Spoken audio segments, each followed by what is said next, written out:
the work that I love to do is really around helping people to get back on track in terms of understanding who we are outside of our conditioning, outside of our limited thought patterns and all the constructs that we formed along the way. And that is largely what today's talk is about. The talk I'm going to give, I offer in the form of an actual modality, an actual journey. And it's one of my favorites because I think it's actually a journey that we're all on. So thank you for this opportunity, Quibus and Taryn, and thank you, Taryn, for all your hard work behind the scenes. And thank you, everyone, for joining us.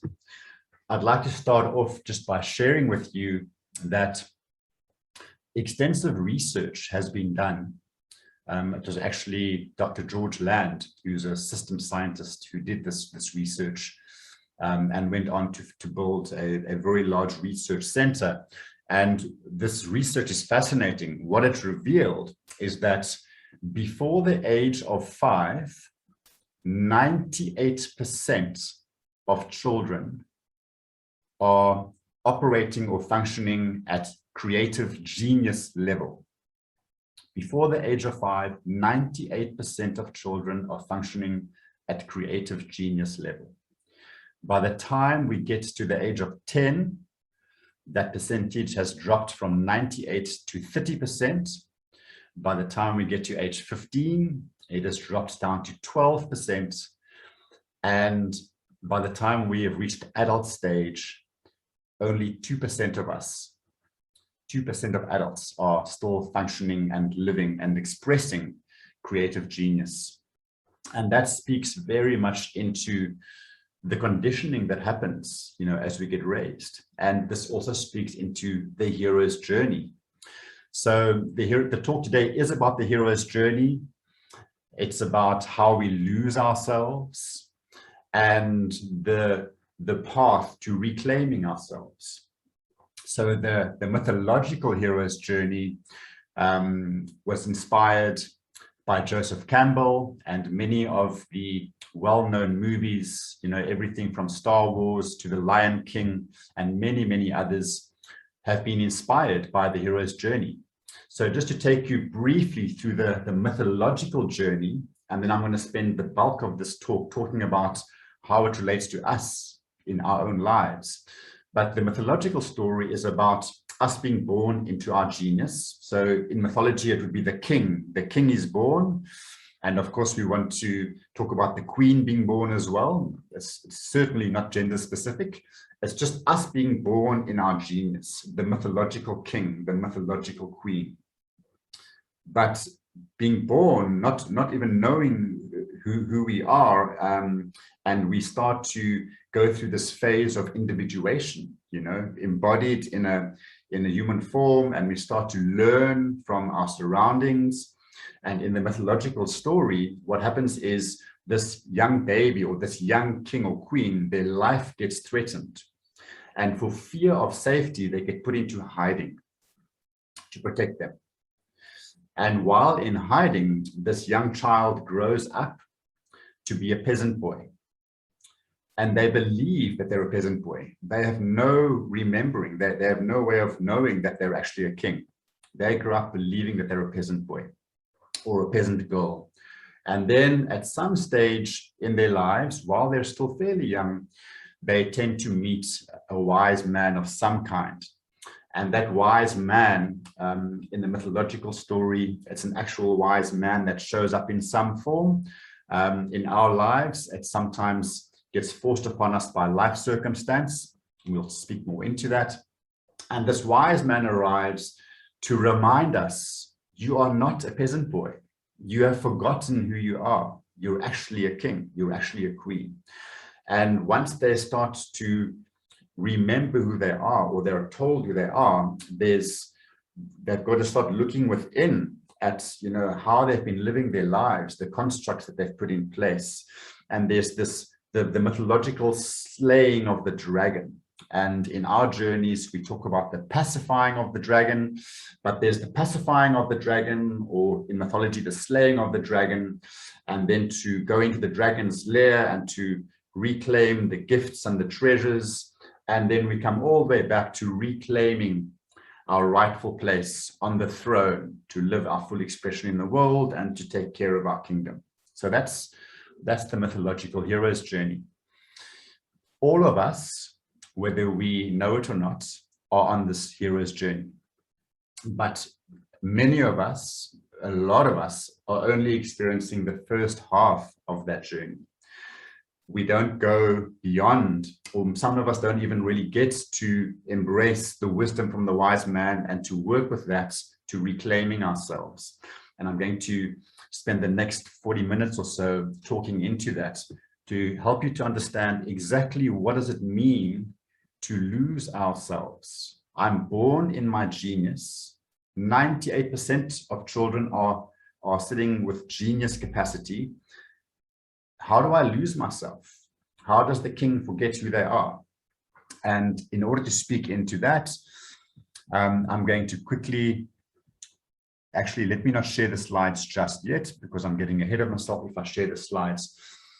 When we are born, in those first 7 years of our life, okay, we go through this individuation phase. It's the phase of becoming an individual.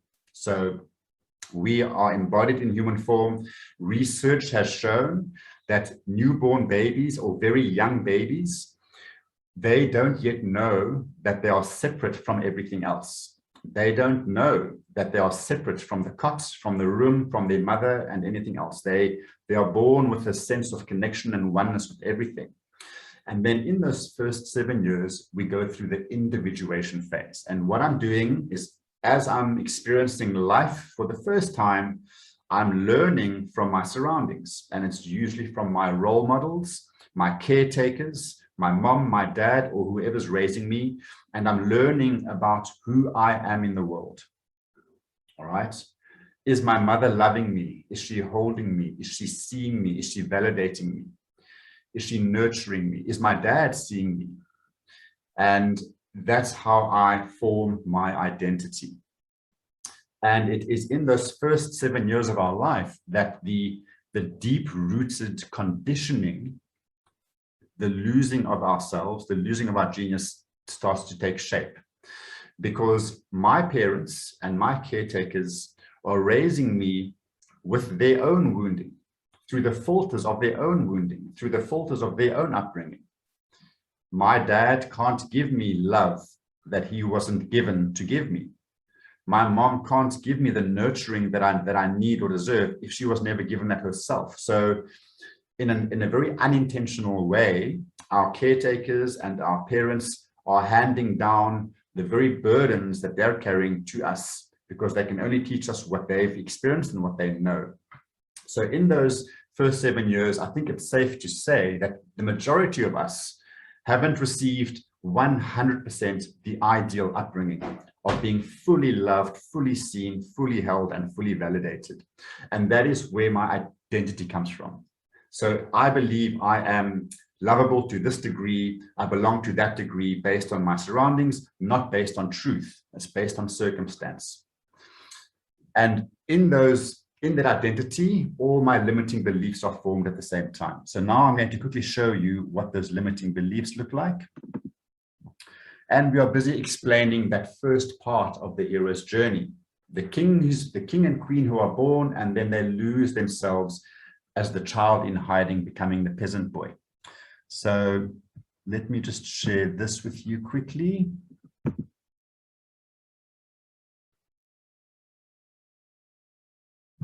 All right.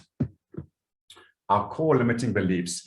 The reason I have got these limiting beliefs shaped using the Enneagram typology is because the Enneagram is an incredibly powerful typology dating back thousands of years of really helping us to understand personality, our personality traits. And we use the Enneagram in the hero's journey that we take people through to help them to understand what is their personality and what does the identity look like that is linked to their personality, and where do those typical limiting beliefs come from. So if we look at those limiting beliefs, I'm not allowed to be capable. I need to be perfect. I am not worthy. I'm not good enough. I don't belong. I am inadequate, etc., etc. None of those speaks to the truth of who you are. All of those limiting beliefs speak to the experiences you had in those first 7, 8 years of your life. Okay. So what happens then is, this is my identity, but now I need to survive in the world. I need to make sure that I survive, that I'm not rejected, and that I get by. So in order to compensate for my identity with my limiting beliefs, I need to find a way to cope.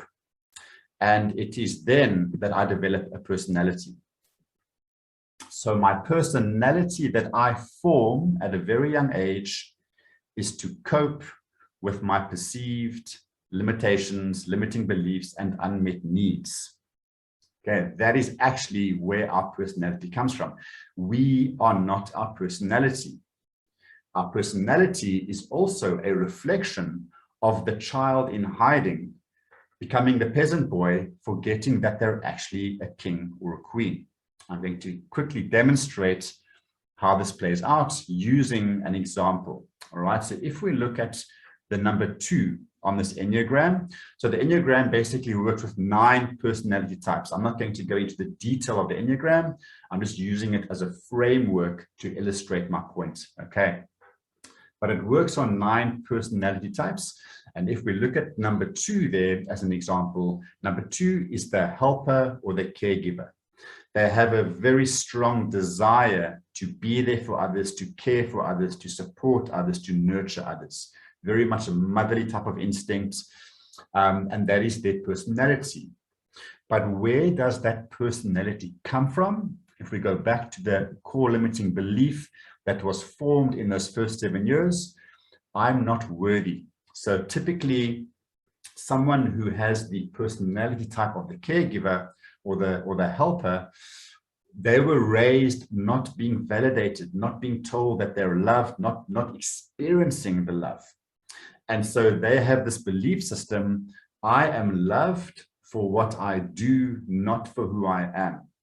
So because I'm not loved for who I am, and I'm not receiving the love I need from my parents, this is now my identity. I'm going to find a way to get by in the world by being a helper or a caregiver, because every time I help and care for others, I receive validation, I receive acknowledgement. And so my personality becomes a compensating mechanism or a compensating tendency to deal with my limiting belief of not being worthy. Okay, I can use number 3 as a similar example. Number 3 on the Enneagram is the achiever or the performer. So Lance Armstrong, the cyclist, is a great example of a 3, very much about winning the trophy, coming first, and I'll do whatever I need to do to be the best. Okay, so that is their personality type.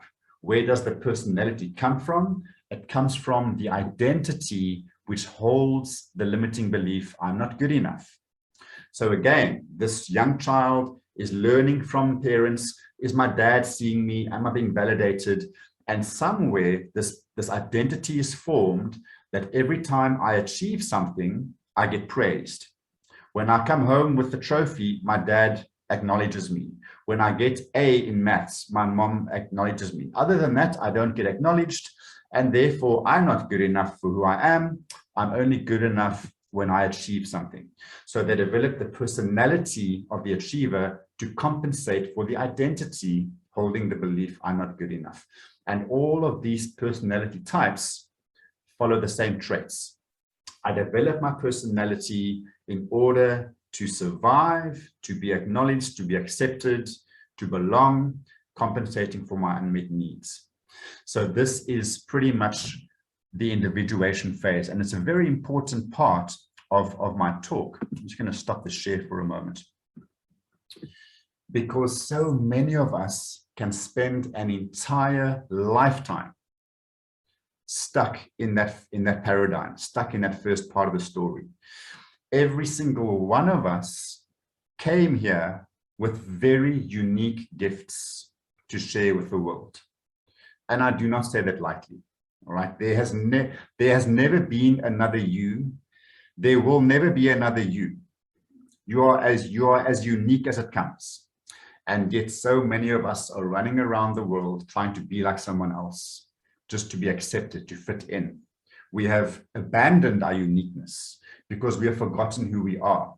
We are caught up in our wounding from our upbringing. And so many of us are making choices around which career to pursue, the career we want to pursue, the types of relationships we attract, the habits we form. So many of those are not aligned with or honoring our deepest truth, which will bring us our deepest fulfillment. They are more aligned with our compensating choices to meet the unmet needs. Okay, so that is how we lose who we are. We start to believe that we are our identity and our personality. And then at some stage in our lives, we meet the wise man. So in mythology, the wise man obviously is there as a direct messenger. And what this wise man is teaching us, in the modern day, our wise man can come along in the form of some course that you do, some enlightening experience you have, and sometimes it comes because your life falls apart. You know, if we are trapped in the illusionary belief that I am my personality and my identity, and I'm just going to keep doing things at a level that deals with me not being good enough in the world or not belonging, at some point you're going to come unstuck. Okay, because you're not harnessing your true potential, your true power. And sometimes life throws curveballs at us, and it could be some of the big stuff, you know, getting divorced, losing your business. And when things tend to unravel and fall apart, we obviously see that as major upheaval, which leads to suffering potentially. But those are actually the opportunities to reclaim ourselves. And in that experience, there's often an opportunity to start asking the right questions. You know, what is my life all about? Where's everything going? Who am I?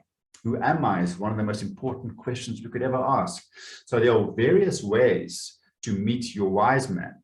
But I'm simply offering to you that what the wise man is reminding us is that you are not the actor in your story. You are the creator of your story. The moment we get trapped in the illusion that I am just me with my name, with my title, with my belief system, and all this wounding and stuff that's sitting in my subconscious, which is driving most of my behavior, if I don't do anything about that and I just keep surviving life from that space, I am living life as the actor in my story, which is very much in a victim space. Because the moment I believe I'm nothing more than the actor in my story and an extra in someone else's story, an extra in someone else's movie, that's me completely stuck in my victim mentality, because then I believe life is happening to me and that's just how it is. I have no control. When I start to understand that I am not my identity, I am not my personality, I am not my thoughts, I am not my hand or my mind, I am way more than that. I am actually 100% genius. And when I was 4 or 5 years old, I was expressing my genius. As I mentioned earlier, 98% of us are expressing our genius up until the age of 5. That is what I have access to, and that is what I have forgotten. Not only have I forgotten my genius, but potentially I have forgotten what I love to do and what I came here to do, and the gifts that I have to share with the world, which will bring me immense joy and success.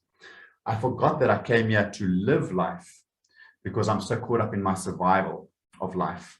Okay, so the wise man reminds us, you are the creator of your story. You are not the actor in your story. And we then start to go on the journey of reclaiming ourselves. And part of that journey is pacifying the dragon. Okay, and when we bring that away from mythology into our modern day life, what does that look like? Well, for starters, as I said earlier, We pacify the dragon. We don't slay the dragon. In mythology, when the dragon's head gets chopped off with a sharp sword, it grows a second head. And when those heads get chopped off, the dragon grows 4 heads, because you can never slay the dragon. The more you try to slay the dragon, the more powerful it becomes. And how that applies to our lives, it's because we, through judgment and rejection, and what we deny, what we resist, starts to persist. So when I understand that these unclaimed or disowned parts of me, this dragon inside me, which has been formed through my judgments, the shame that I'm holding onto, the guilt that I'm holding onto, these limiting beliefs, the things I've done, the mistakes I've made, the mistakes others have made, all of that creates this perceived monster in us that can chase us, which is linked largely to our limiting beliefs. When we decide to stop running from that inner dragon and we turn to face it, not swinging our sword to try and chop the dragon's head off, but we lower the sword and we face this inner dragon with a compassionate curiosity to understand what it is, to understand what's really going on. We start to realize that what we perceived to be an inner dragon, our shadow, is usually nothing more than a very scared and wounded little boy or little girl that just hasn't been seen, held, validated, or acknowledged. And in order for us to pacify the dragon, and the work that we actually do in the hero's journey is we help people to understand that everybody is always doing the best that they can in any given moment with their current level of knowledge, awareness, understanding, and wounding. Okay, which can be a bit of a bitter pill to swallow, because people who have really hurt you, people that may have abused you, completely neglected you, betrayed you, abandoned you, we tend to hold on to resentment towards those people. Okay, but I'm here to remind you that even those people acting out and hurting others, they are responding from their own wounding. And in that moment, they simply didn't know a better way. We are not condoning anyone's behavior. What many people do is wrong. When they're hurting others, it's wrong, absolutely. But when we can understand that that person had their own difficult upbringing, and maybe they themselves were abused, abandoned, neglected, betrayed, just like me, that person is doing the best they can with where they are, with their current wounding that they're carrying. And when I can see that everybody has wounds, nobody has faults, I can soften my judgments and start to develop a slightly deeper understanding. So we do this work of pacifying the dragon, reclaiming myself, softening the judgments, understanding that every part of me is trying to support me and serve me in some way. And then we start to access those deeper layers. You know, where's this trigger coming from? Where's this emotional intensity coming from? And when we do this reclaiming of these wounded aspects, we undo that conditioning and we untangle the cords, the energetic cords that our resentments and our lack of forgiveness can create with others. You know, when I choose not to forgive another person, that is creating energy. Resentments and lack of forgiveness has an energetic frequency attached to it. So when I remain angry and bitter towards someone that hurt me, I'm not doing myself any favors, because I'm holding on to that toxic energy. It's in my body. It's affecting me. The willingness to forgive is not condoning someone's behavior. It's not saying that what you did was okay. It's simply saying, I'm not going to hold on to it anymore. I'm choosing to let it go. Okay.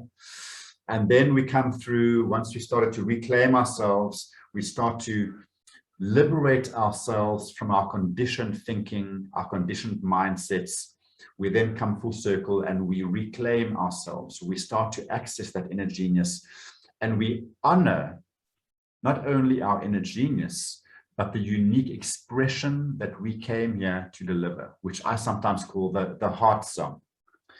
What is your heart song that you came here to sing? Okay, and it's really important that we learn to differentiate when I'm making choices.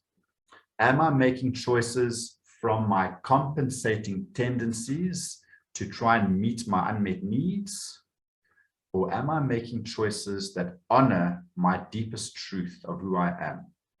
And I'm going to give you a little clue that's going to help you to understand whether you're simply trying to compensate for your unmet needs or whether you're honoring your truth. And that is to understand that when it comes to our life purpose, we as human beings are hardwired. We are hardwired for growth and contribution. If you're not growing and contributing in some way, that's already an indicator that you are off track in terms of honoring some sort of life purpose. And life purpose is not necessarily linked to a specific thing that you do. Life purpose is an expression of who we are. Whether you're a street sweeper, a waitress, a dentist, or a scientist, you can express the truth of who you are. That in itself is purpose. What you do is simply a means of expressing your purpose. You are the purpose. But it's about understanding, who am I outside of my conditioned behaviors, my compensating tendencies, the personality that I cling to as a means of surviving and getting by, the identity that's carrying all this wounding and limiting beliefs. Who am I outside of that? And that's where the work lies. And it is a courageous journey. It's called the hero's journey for a reason, okay? Because honoring and reclaiming our truth requires courage. I had to really let go of a lot of my compensating choices and tendencies to even be able to show up and do these talks. I used to be terrified of addressing audiences and speaking in public because I have a very long-standing belief around not being good enough, not belonging. And I had to sit and go, once I met my wise man through doing various process, everything from family constellations to vision quests to breath work to ayahuasca. There's a whole bunch of things that I immersed myself in, and I've had many opportunities to meet my inner wise man. And I really had to understand, you know, there's a little boy inside me that feels like he's not good enough, that feels like he doesn't belong. Is that true? And we start to understand, well, actually, that little boy was hurt, was neglected, he was abandoned, he was abused in some way or another. And so, no, it's not true. It was circumstantial, and that little boy just needs to be held and comforted. Me as the adult, am I good enough? Absolutely. So I had to be willing to step out of that belief and stop compensating for my unmet needs, because procrastination was one of the ways I used to compensate. So one of my compensating tendencies was procrastination, because then I wouldn't have to risk not being good enough. Another one of my compensating tendencies used to be always being in preparation mode. I'm almost ready. I'm just going to prepare a little bit more. I'm just going to do a little bit more research. I'm going to do one more course. I'm going to get one more qualification, and then I'll be ready. You know, these are all compensating tendencies. So the work that we do, just to come a little bit back to the practicalities of what we do and how we help people on this hero's journey, is we are using the Enneagram right up front. We start our hero's journey by doing your Enneagram with you, helping you to understand your personality type, which is simply asking questions around typical choices that you make as an adult in your daily life. Because if I had to ask you straight off the bat, what is your core limiting belief? You might not know what it is, because many of our core limiting beliefs, as I've already mentioned, were formed at a very young age based on the experiences we had. And not many of us can remember what happened at the age of 3 or 4 or 5 years old. So we use the Enneagram to go based on on the way you live your life, the choices you make today, what is your personality type? And then we show you, based on that, these are the typical compensating choices that you would make, which are actually disempowering choices, but they're the choices that help you to survive. It's you still in hiding, believing you're the peasant boy, peasant girl, not knowing that you're way more than that, and just making these choices to try and deal with the unmet needs and the limited beliefs. We then use the Enneagram to go even further back, to go based on this personality type, bringing in the psychology. I can now show you typically what your childhood needs may have been, or how you may have been, how your needs were not met as a child, which then led to the identity. So we show that to you up front. So we lay this beautiful foundation. Once we have that foundation, we meet the inner child. You know, we do some beautiful work by reconnecting with aspects of ourselves that are still wounded, that are still holding on to those strong limiting beliefs. And we do deep work to transform that, okay, which is helping to change the subconscious conditioning. 95%, this has also been done through research, scientific research, 95% of our behavior and choices are driven by the subconscious. So half the time we don't even know why we're doing what we're doing, okay? So we're helping to uncover that. We're helping to bring light to the shadow so we can start to see what is there. Why do I have this pattern? Why do I keep sabotaging certain things? And then we can sort of work with that deeper aspect of the self, the wounded self, to go, let's sort this out. Let me give you what your parents should have given you and didn't give you, whether it was validation, whether it was acknowledgement or safety, whatever it might be. And then we start to work, as I said, with the wise man stage. And the work we bring in to the wise man stage is we do a lot of energy work to shift perspective, okay? Things like breath work. The breath work really helps you to get out of the stuck mind. You know, I have a saying that I sometimes bring into my talks, and that is that your heart knows who you are, your mind only knows who you have been. Right? Your heart knows who you are, your mind only knows who you have been, because your mind lives according to what it knows, and it only knows your past.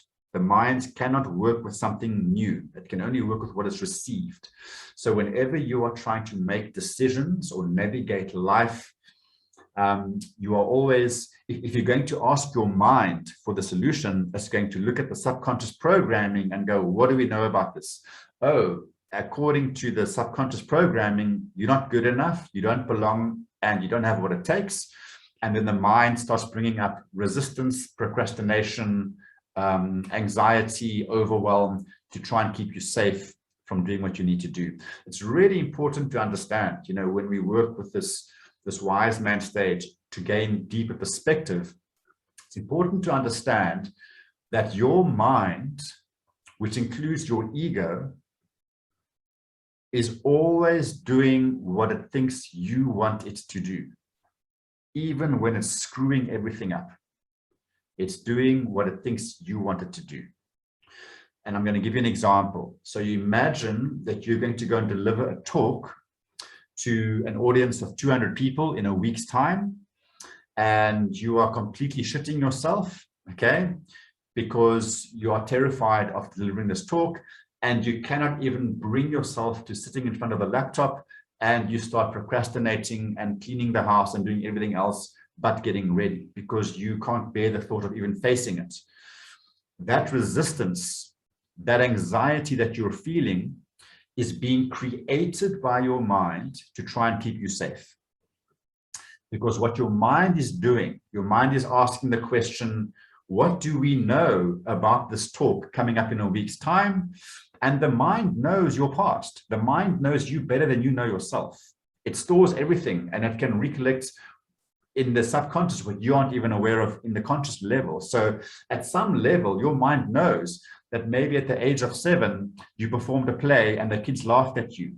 Or maybe you were abandoned or rejected by your group of friends and you have this fear of rejection. So your mind goes, okay, I'll keep you safe.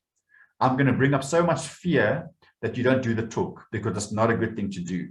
And then it creates the anxiety. It creates the procrastination because it thinks it's doing you a favor.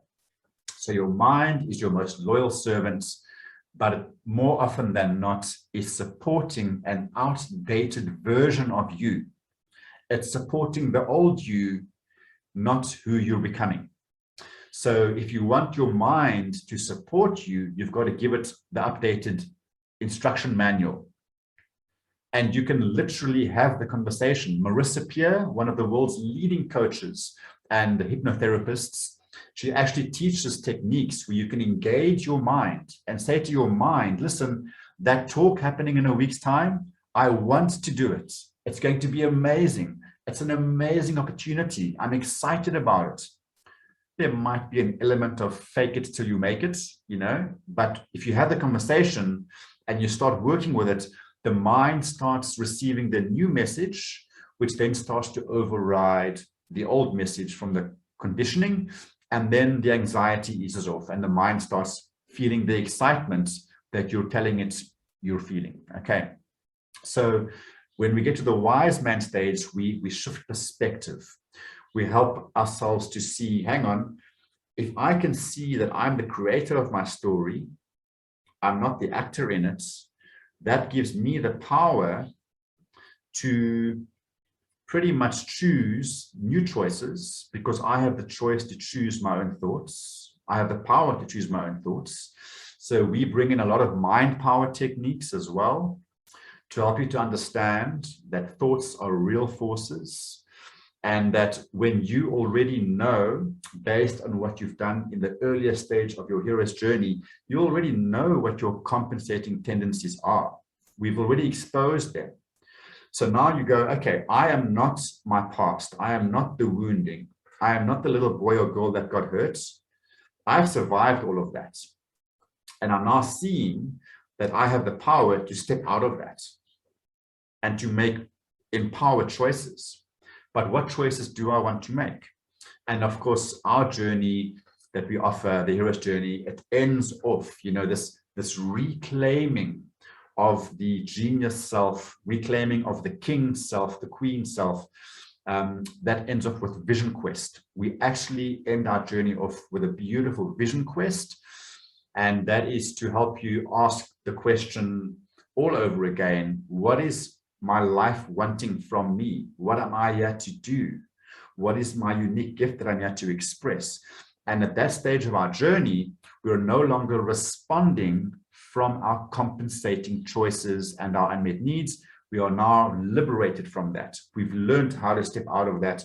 I'm now responding from my truth. I'm responding from the part of me that knows how to dream, that knows how to dream courageously, that knows that I'm here for one lifetime to live this life fully. I did not come here to survive. I came here to go big. I came here to create. I came here to contribute. I came here to grow. Okay.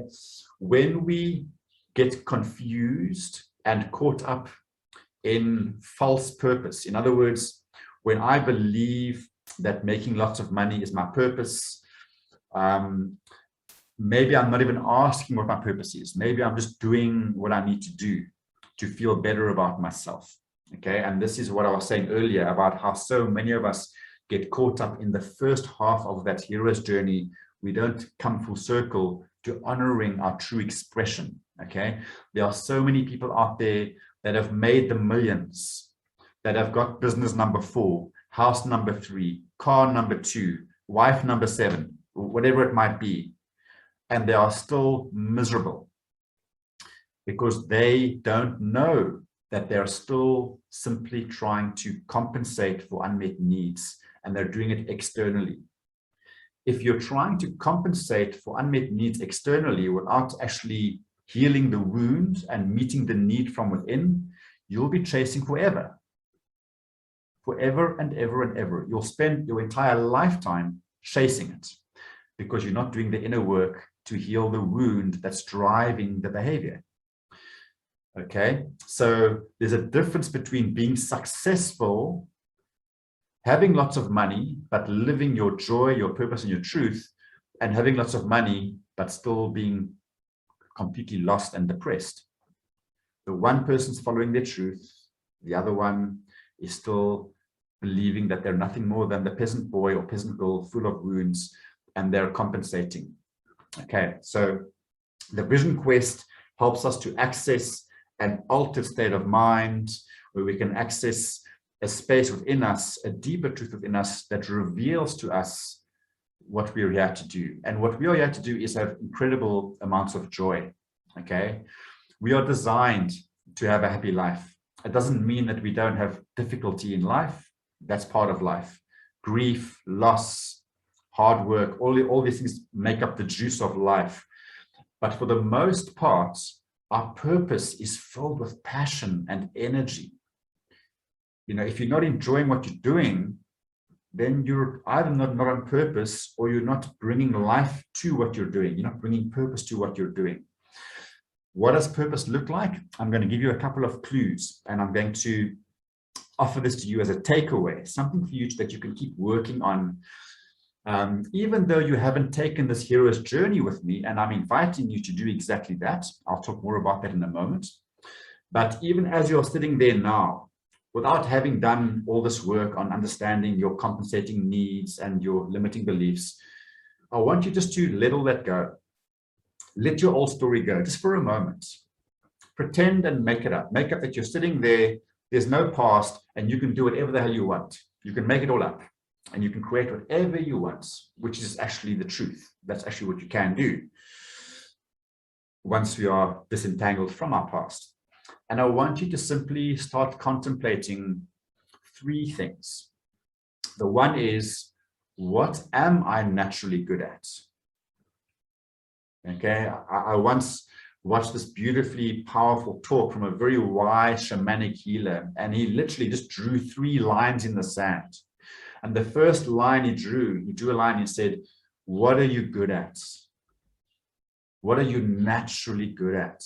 The second line he drew in the sand, what do you love to do? And the third line he drew in the sand, what are your life's challenges that you've overcome?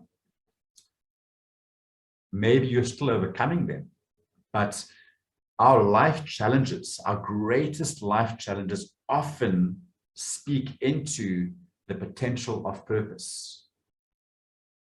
Very often, our pain becomes our purpose. Why? Because when you're moving through your own stuff, when you're moving through your own life challenges, you're gaining wisdom, you're gaining resources, you're gaining resilience, you're potentially gaining passion, or getting the passion for like, wow, like that was hard, and I want to help other people with what I've just been through. And it's really useful to also understand that wherever you are on your journey, whether you have fully moved through your life challenges or whether you're still moving through them, wherever you are, there's always someone who is still further behind you on that same path that you can help. And there's always going to be someone who's slightly ahead of you that you can get some wisdom from. This idea that I'll do it when I'm ready, once I've mastered it, then I'll be good enough to help others, that is an illusion. As you are sitting there right now, there's already someone behind you on a similar path that you can help, where you've already gained insight, wisdom, you've already mastered certain things on your path that they haven't yet been able to master. So wherever you are, don't think I've got to first get to some destination and then I'll be good enough. There is no destination. the idea that there's some destination is also part of the illusion. There's only one constant journey. Even the hero's journey is not a circle. We don't start as the king, queen that's born and then come full circle to the king, queen, reborn, and it's done and dusted. It's not even a circle. It's actually a spiral. And we'll keep taking that same journey over and over, but we're spiraling. We're spiraling because we'll come back to the place we were once at, as if we were there for the first time, because we'll come back to that place with so much more wisdom. And we'll just keep doing it better. And we'll keep growing, and we'll keep offering more, keep learning more, and building more and more success. Okay. So what my life challenges are allows me to really serve others from a place of wisdom and experience, not just from reading something in a textbook. I'm going to offer you something else that's, let me just see what the time is. It's now 10 to 1. We're not going to have a lot of time to work through this, but I'm going to offer it to you. It's a beautiful exercise. If any of you are sitting there asking the question, what is my life purpose? I don't really know what to do. Or maybe you already have your business established, but your business doesn't have any kind of clear vision or mission. And it could do with some clarification. It could do with a bit more energy. It's a beautiful exercise you can take yourself through. So I'm going to simply share it with you on the screen, and then you can take a bit more time outside of this. Okay, I'm sharing that. Right, you can see that, right? So it might be a little bit smaller on your screen, but I'm going to simply go through it. On the left, there's a circle that says that which you are good at. So I want you to get into, you won't be able to do this right now, but in your own space and time, get into a very relaxed state. You want to be relaxed. You want to be out of your busy mind, the mind that's trying to solve everything and that keeps you in a bit of a loop. You want to just relax. So you want to breathe. A beautiful breathing technique to get you into a relaxed state is called box breathing. And I'm going to do that with you right now. I'm going to give us 5 minutes to work through this. We'll do a short version, and then you can take yourself through a longer version.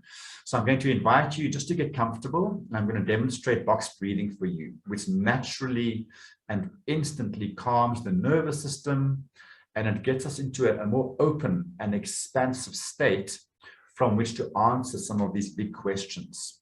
So just get very relaxed. And I want you to simply focus on your breathing. And through the nose, we are going to breathe like a box. A box has 4 sides. So we're going to breathe in to a count of 5. We are going to hold to a count of 5. Breathe out to a count of 5. Hold to a count of 5. So there's 4 counts of 5. In for 5, hold for 5, out for 5, hold for 5. And we keep breathing like that. And that has a beautifully calming effect on the body. It opens us up, and then we'll answer these questions. So empty your lungs and breathe in, 2, 3, 4, 5. Hold, 2, 3, 4, 5. Out, 2, 3, 4, 5. Relax, 2, 3, 4, 5. Hold, 2, 3, 4, 5. Out, 2, 3, 4, 5. Hold, 2, 3, 4, 5. And just keep that cycle going for another 30 seconds. Breathing in for 5. Holding for 5. Out for 5. Holding for 5. And this technique just gently alters our state of consciousness in a subtle way. Just relaxing your body, being fully present, inviting the dreamer in you, inviting your inner genius that's always been there. We've just disconnected from it. Just disassociating momentarily from everything from your past. And I'm going to invite you now just to contemplate these questions. And as I said, later on, I'm going to invite you to really go through it. So like write almost like a full page per question. As you start to write, your creative expression starts to flow more and more and more. Even if you don't quite know what you want to write initially, just start. You can even start by saying, I don't know what I'm good at. And then you just keep writing, and suddenly you start to get a sense of what you're good at, and it starts to flow. So that writing process itself will open things up. And we're asking the question, what are you good at? Take a moment to contemplate. If you have pen and paper, just take a minute to write down, what are you naturally good at?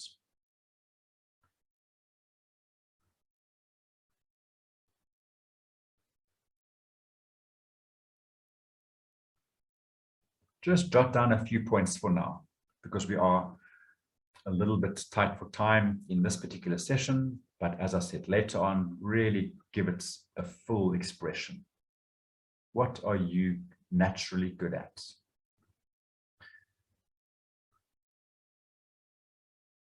And then we answer the question, what do you love to do?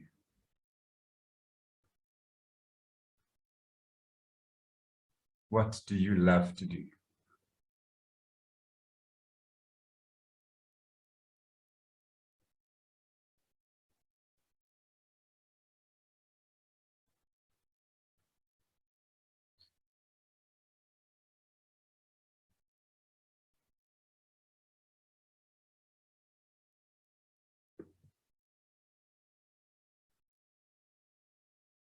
The next question we answer, I know I'm not giving you much time, but I'm going to ask you to revisit this. That which the world needs. What does the world need right now?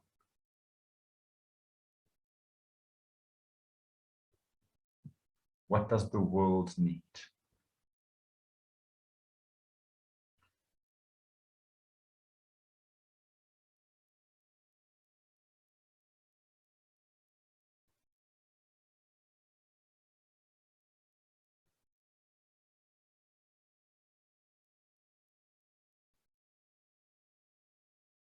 And the fourth question you can answer is, what can I get paid for? What can I do that I can get paid for? Because you have to be able to manifest success, financial success, doing what you're doing.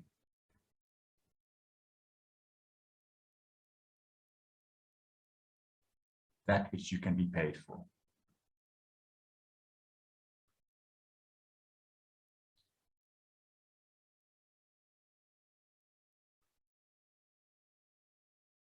And what you'll notice, if you look closely, where the left circle and the bottom circle overlap each other, that starts to highlight, the combination of those two answers starts to highlight your ideal profession.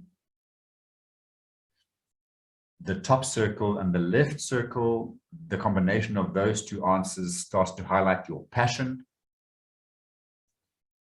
The top circle and the right circle overlapping starts to highlight your mission. And the right circle and the bottom circle overlapping starts to highlight your ideal vocation.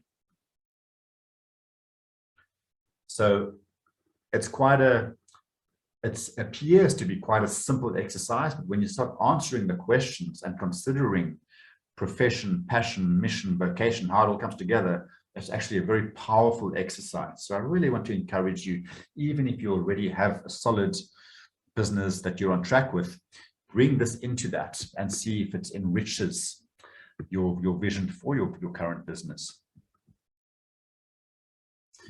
This whole idea that people carry that I can't make money doing what I love to do, that is nothing more than a limiting belief. And I'm going to share a quick example with you of how this played out.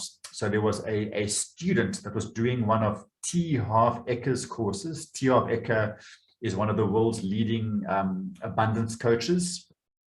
And the student was doing T. Harv Eker's course, and the student scoffed at T. Harv Eker and said, oh, how am I going to make money doing what I love to do? I love to lie on the beach and suntan. I love to be on the beach. And he made a big joke of it.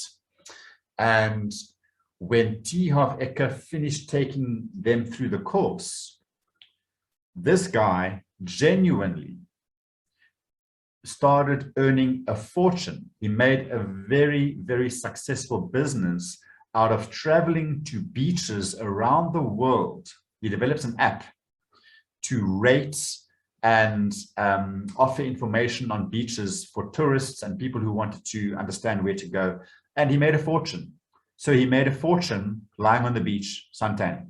So this idea, I can't do what I love to do and make money, is just an illusion. But obviously the growth and the contribution and all these things must come into it, okay? So I just wanted to share this with you as an exercise that you can take yourselves through. And what I'm inviting you on is, we are currently offering the Hero's Journey in 2 formats. The one is the Hero's Breathwork Journey, which is currently one of the best value for money offerings that I have available. It's currently being offered at a very, very, very reduced price. And the price is probably going to triple within the next couple of months. So if you want to take advantage of it, I'm going to recommend that you have a look at it. And if it resonates, I'm just popping the link into the chat.